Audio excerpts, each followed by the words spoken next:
Welcome back. आगे बढ़ें। आपको बताएं, अमेरिका ने भारत के मुकाबले में पाकिस्तान को रियायत देते हुए 19% टैरिफ आयद कर दिया। व्हाइट हाउस के मुताबिक ट्रंप इंतजामिया ने पाकिस्तानी मसनूआत पर 19% जवाबी टैरिफ आयद किया, जबकि भारत पर 25 और बांग्लादेश पर 20% टैरिफ आयद किया गया है। जनूबी एशिया के 3 बड़े ममालिक में से पाकिस्तान को सबसे ज्यादा रियायत दी गई। व्हाइट हाउस के मुताबिक जनूबी अफ्रीका पर 30 और स्विट्जरलैंड पर 39%, तुर्की पर 15% टैरिफ आयद किया गया, जबकि मशरिक वस्ता में अमेरिका के इंतहाई करीबी इत्तेहादी इसराइल पर 15% टैरिफ आयद किया गया है। पॉलिसियों पर इख्तिलाफात के सबब अमेरिका ने कनाडा पर टैरिफ 25 से बढ़ाकर 35% कर दिया। सीनियर अमेरिकी हुकाम का कहना है कि टैरिफ से मुताल्लिक चीन के बारे में कोई हतमी फैसला नहीं हुआ, जबकि भारत के साथ इख्तिलाफात रातों रात हल नहीं हो सकते। व्हाइट हाउस का कहना है कि नए टैरिफ का इत्तलाक आज से होगा। पाकिस्तान की सबसे बड़ी ऑयल रिफाइनरी सिनर्जेको ने बैनुल अक़वामी ऑयल कंपनी ऑटोल से 1 मिलियन बैरल तेल की खरीदारी का मुआहदा कर लिया। मुआहदे के तहत पाकिस्तान को पहली बार अमरीकी खाम तेल की खेप अक्टूबर में मौसूल होगी। पाक ऑयल रिफाइनरी के वाइस चेयरमैन उसामा कुरैशी ने बताया कि यह एक आजमाइशी शिपमेंट है। अगर यह कामयाब रही तो मुस्तकबिल में माहाना बुनियादों पर दरामद का इम्कान है। अमेरिकी सदर डोनाल्ड ट्रंप की धमकी के बाद भारत की सरकारी ऑयल रिफाइनरीज ने रूसी तेल की खरीदारी रोक दी। गैर मुल्की खबरसां एजेंसी रॉयटर्स ने जराये के हवाले से बताया कि 4 भारतीय ऑयल रिफाइनरीज ने रूस से तेल की खरीदारी गुज़िश्ता हफ्ते रोकी। खबरसां एजेंसी के मुताबिक भारत तेल दरामद करने वाला दुनिया का तीसरा बड़ा मुल्क है, जबकि रूस के समुद्री खाम तेल का सबसे बड़ा खरीदार है। खबरसां एजेंसी के मुताबिक भारतीय ऑयल रिफाइनरीज और वजारत तवानाई ने इस खबर पर तबसरा नहीं किया। ख्याल रहे कि अमेरिकी सदर ट्रंप ने 14 जुलाई को रूस से तेल खरीदने वाले ममालिक पर 100% टैरिफ लगाने की धमकी दी थी। गुज़िश्ता रोज ट्रंप ने रूस से असलहा और तवानाई खरीदने के बायस भारत पर 25% तिजारती टैरिफ और इजाफी पेनल्टी का ऐलान किया था। ईरान के सदर डॉक्टर मसूद पेज़ेश्कियान 2 से 3 अगस्त तक पाकिस्तान का सरकारी दौरा करेंगे। तर्जुमान दफ्तर खारजा के मुताबिक ईरानी सदर का यह दौरा वज़ीर आज़म शहबाज शरीफ की दावत पर हो रहा है और उनके हमरा ईरानी वज़ीर खारजा और दीगर आला सतही हुकाम पर मुश्तमिल वफ्द भी पाकिस्तान आएगा। दौरे पाकिस्तान के दौरान ईरानी सदर डॉक्टर मसूद पेज़ेश्कियान सदर आसिफ अली ज़रदारी से अहम मुलाकात करेंगे, जबकि वज़ीर आज़म शहबाज शरीफ के साथ वफूद की सतह पर 2 तरफा मुज़ाकरात भी मुतवक्के हैं। ये डॉक्टर पेज़ेश्कियान का बतौर ईरानी सदर पाकिस्तान का पहला सरकारी दौरा होगा।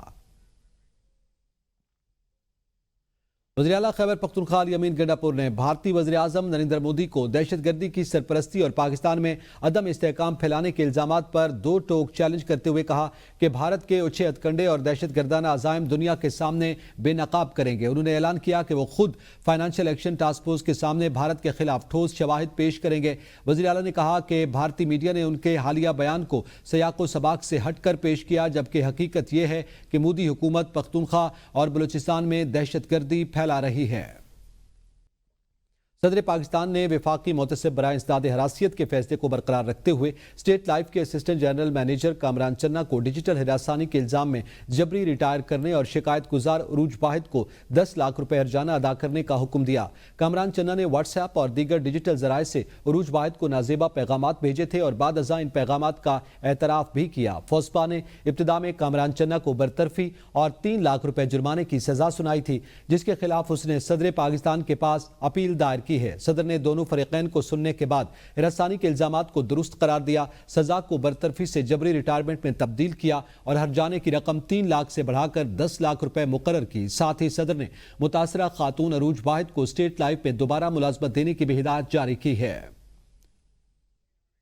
अहम खबर है, सदर मुमलिकत का जबरी रिटायर करने और शिकायत गुजार को 10 लाख रुपए हर्जाना अदा करने का हुक्म सदर पाकिस्तान ने वफाकी मोतसिब इंसदाद हरासियत के फैसले को बरकरार रखा है। एटीसी सरगोदा ने 9 मई केसेस का फैसला सुना दिया। अदालत ने मुल्जिम मोहम्मद इस्माइल को 25 साल कैद की सजा सुना दी। अहम खबर से आपको आगाह करें, एटीसी सरगोदा ने 9 मई केसेस का एक और फैसला सुना दिया है और अदालत ने मुल्जिम मोहम्मद इस्माइल को 25 साल कैद की सजा सुना दी है। 25 साल कैद की सजा सुनाई गई मोहम्मद इस्माइल को। एटीसी सरगोदा का यह फैसला है। 9 मई के केसेस के हवाले से आपको आगाह कर रहे हैं कि अदालत ने मुल्जिम मोहम्मद इस्माइल को 25 साल कैद की सजा सुना दी है। एटीसी सरगोदा ने 9 मई के केसेस का फैसला सुनाया है। अदालत ने मुल्जिम मोहम्मद इस्माइल को 25 साल कैद की सजा सुना दी। मलिक अहमद खान भच्चर, बिलाल इजाज अहमद चट्ठा समेत 51 मुल्जिमान इश्तिहारी करार। एटीसी सरगोदा ने जुडिशल कॉम्प्लेक्स मियांवाली से मुताल्लिक केस का फैसला सुना दिया है। اہم خبر سے آپ کو آگاہ کر رہے ہیں۔ ٹی سی سرگودا نے 9 مئی کیسز کا فیصلہ سنایا ہے، جس کا تسلسل جاری ہے۔ گزشتہ روز بھی 3 مقدمات کے حوالے سے یہ فیصلے سنائے گئے تھے۔ 9 مئی کیسز کا فیصلہ آج بھی سامنے آیا۔ عدالت نے ملزم محمد اسماعیل کو 25 سال قید کی سزا سنا دی ہے، جبکہ ملک احمد خان بھچر، بلال اعجاز احمد چٹھا سمیت 51 ملزمان کو اشتہاری قرار دے دیا گیا ہے۔ A T C judicial complex Mianwali سے متعلق کیس کا فیصلہ سنا دیا ہے۔ اہم خبر سے آپ کو آگاہ کر رہے ہیں۔ ملک احمد خان بھچر اور دیگر 51 ملزمان کو اشتہاری قرار دیا گیا ہے، جبکہ محمد اسماعیل کو 25 سال قید کی سزا سنا دی گئی ہے۔ اے ٹی سی سرگودا کا یہ فیصلہ سامنے آیا۔ 9 مئی کیسز کے حوالے سے آپ کو آگاہ کر رہے ہیں کہ عدالت نے ملزم محمد اسماعیل کو 25 سال قید کی سزا سنا دی۔ ملک احمد خان بھچر، بلال اعجاز احمد چٹھا سمیت 51 ملزمان کو اشتہاری بھی قرار دیا گیا ہے۔ اے ٹی سی سرگودا نے جوڈیشل کمپلیکس میاں والی حملہ کیس کے حوالے سے یہ فیصلہ سنایا ہے۔ 9 مئی کیسز کے فیصلے کا تسلسل جاری ہے، جس میں آج محمد اسماعیل کو 25 سال قید کی سزا سنائی گئی ہے اے ٹی سی سرگودا کی جانب سے، اور اس کے ساتھ ساتھ احمد خان بھچر اور اعجاز احمد اور اس کے ساتھ ساتھ احمد چٹھا کو، ملک اعجاز اور احمد چٹھا سمیت 51 ملزمان کو اشتہاری قرار دیا جا چکا ہے۔ اہم خبر ہے، آپ کو آگاہ کر رہے ہیں عدالتی فیصلوں کے متعلق 9 مئی کے کیسز کے حوالے سے اے ٹی سی سرگودا کا یہ فیصلہ سامنے آیا ہے، جس میں محمد اسماعیل کو 25 سال قید کی سزا سنائی گئی ہے، جبکہ احمد خان بھچر، ملک اعجاز اور اس کے ساتھ ساتھ احمد چٹھا سمیت 51 ملزمان کو اشتہاری قرار دیا گیا ہے۔ بلوچستان میں غیر قانونی طور پر مقیم افغان شہریوں کے خلاف بلا امتیاز کارروائیاں آج سے شروع کرنے کا فیصلہ۔ ڈپٹی کمشنر کوئٹہ کی زیر صدارت افغان مہاجرین کے انخلاء سے متعلق اہم اجلاس ہوا۔ پی او آر کارڈ ہولڈرز کے لیے 31 جولائی کی حتمی ڈیڈ لائن آج مکمل ہو چکی ہے۔ اس حوالے سے مزید جانیں گے بیورو چیف کوئٹہ مصطفیٰ بزدار سے۔ جی مصطفیٰ بزدار، بتائیے گا۔ بالکل، غیر ملکی تارکین وطن ہیں جو غیر قانونی طور پہ مقیم ہیں، ان کے انخلاء کا جو فیصلہ ہے وہ کیا گیا تھا۔ 31 جولائی جو ہے ان کو ڈیڈ لائن دی تھی کہ رضاکارانہ طور پہ وہ اپنے وطن جو ہے واپس چلے جائیں، بصورت دیگر جو ہے ان کے خلاف قانونی کارروائی کی جائے گی۔ 31 جولائی جو ہے اب گزر چکی ہے۔ آج جو ہے ڈپٹی کمشنر کے آفس میں باقاعدہ اجلاس ہوا ہے، جس میں یہ فیصلہ کیا گیا ہے کہ اب جو غیر قانونی طور پہ یہاں پہ مقیم ہے تارکین وطن، جن میں زیادہ تر تعداد جو ہے افغان مہاجرین کی ہے، ان کے خلاف باقاعدہ جو ہے قانونی کارروائی کی جائے گی۔ کارروائی جو ہے ان کا اول جو ہے تیز کیا جائے گا۔ اجلاس میں اسسٹنٹ کمشنر سمیت ایف سی بلوچستان کے نمائندے بھی شامل ہوئے ہیں، اور جس میں یہ کہا گیا ہے کہ فوری طور پہ جو افغان مہاجرین ہیں ان کے خلاف کارروائیاں کی جائے، باقاعدہ اقدامات کیے جا رہے ہیں۔ ان کو ڈپٹی کمشنر آفس لایا جائے گا، تصدیق کے بعد جو ہے بغدریہ بارڈر جو ہے ان کو واپس ان کے وطن جو ہے بھیجا جائے گا۔ جی بہت شکریہ مصطفیٰ بزدار۔ پشاور ہائی کورٹ نے پی ٹی آئی رہنما سلمان اکرم راجہ کو 19 اگست تک حفاظتی ضمانت دے دی اور انہیں گرفتار نہ کرنے کا حکم بھی دے دیا ہے۔ عدالت نے وفاقی حکومت اور دیگر فریقین کو نوٹس جاری کر دیے۔ اگلی پیشی پر متعلقہ فریقین سے رپورٹس طلب کر لی گئی ہیں۔ پشاور ہائی کورٹ نے سلمان اکرم راجہ کو 19 اگست تک حفاظتی ضمانت دے دی ہے۔ بانی پی ٹی آئی کے وکیل فیصل چودھری نے تحریک انصاف کے رہنماؤں کو سزاؤں کی مذمت کی ہے۔ اے بی این نیوز کے پروگرام صبح کی سوچ میں گفتگو کرتے ہوئے انہوں نے کہا کہ پی ٹی آئی کی موجودہ قیادت نااہل ہے، جس نے تحریک انصاف کا بہت نقصان کیا۔ 5 اگست کے احتجاج کے حوالے سے پی ٹی آئی کی کوئی تیاری نہیں، زیادہ لوگ نہیں نکلیں گے۔ سیاست میں ٹائمنگ کی بہت اہمیت ہے، بروقت فیصلے نہ کرنے سے قیمت ادا کرنا پڑتی ہے۔ سپریم کورٹ کی ڈائریکشن پر اے ٹی سی کورٹس فیصلوں میں جلدی کر رہی ہے۔ پارلیمنٹ میں کوئی ایسی پارٹی نہیں جس کے ساتھ پی ٹی آئی بیٹھ سکے۔ اہم خبر ہے، 5 اگست احتجاج کے حوالے سے پی ٹی آئی کی کوئی تیاری نہیں۔ فیصل چودھری کا یہ بیان سامنے آیا ہے۔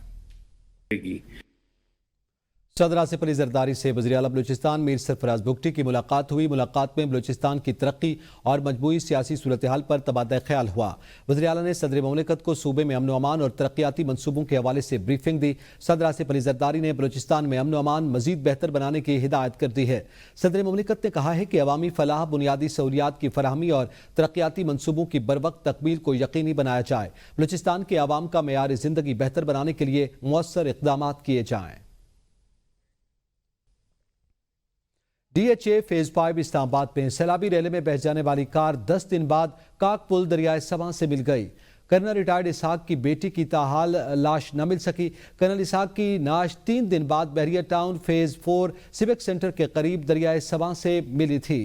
अहम खबर है, आपको आगाह कर रहे हैं। कर्नल टाइड इसहाक की गाड़ी 10 दिन बाद कॉक पुल से मिल गई है और कर्नल टाइड इसहाक की बह जाने वाली बेटी की लाश ताहाल नहीं मिल सकी है। आपको अहम खबर से आगाह करें, डीएचए फेज 5 में यह सान्या पेश आया था। शहर कायद में बादलों के डेरे। रात गए शहर के मुख्तलिफ इलाकों में बूंदाबांदी से मौसम खुशगवार हो गया। जनूब मगरबी सम से 18 किलोमीटर फी घंटा की रफ्तार से हवाएं चल रही हैं। महकमा मौसमियात ने आज हल्की बारिश की पेशगोई की है। मौसम का मजीद अहवाल बता रही हैं आबदा खान। बिल्कुल शहर कायद में बादलों के बसेरे हैं। मौसम जो है वो खुशगवार हो चुका है और सुबह के औकात की अगर बात की जाए तो शहर के मुख्तलिफ इलाकों में हल्की जो बूंदाबांदी है वो भी हुई है, जिसके बाद जो है गर्मी की शिद्दत जो बहुत ज़्यादा कल से महसूस की जा रही थी उसमें भी कमी वाक़ई हो गई है। अगर इस वक्त हम मौजूदा दर्जा हरारत की बात करते हैं तो मौजूदा दर्जा हरारत जो है इस वक्त 30 डिग्री सेंटीग्रेड और जो महसूस किया जा रहा है दर्जा हरारत वो 34 डिग्री सेंटीग्रेड तक महसूस किया जा रहा है। आज यही टेम्परेचर जो है बढ़ते बढ़ते 34 डिग्री सेंटीग्रेड तक जाने का इम्कान है। अगर हम कम से कम दर्जा हरारत की बात करते हैं तो कम से कम दर्जा हरारत जो है उसमें भी कमी वाक़ई हुई है और 28 डिग्री सेंटीग्रेड जो है कम से कम दर्जा हरारत रिकॉर्ड किया गया है। हवा में नमी के तनासब की अगर हम बात करते हैं तो हवा में नमी का तनासब जो है वो 70% रिकॉर्ड हुआ है और जनूब मगरबी सिंध से इस वक्त जो हवाएं हैं वो 18 किलोमीटर फी घंटा की रफ्तार से चल रही है। महकमा मौसमियात का यही बताना है कि अगले 24 घंटों तक मौसम जो है इसी तरह अबर आलूद रहेगा और शहर के मुख्तलिफ जो इलाके हैं वहाँ पर हल्की बारिश का इम्कान भी जाहिर किया जा रहा है। जी।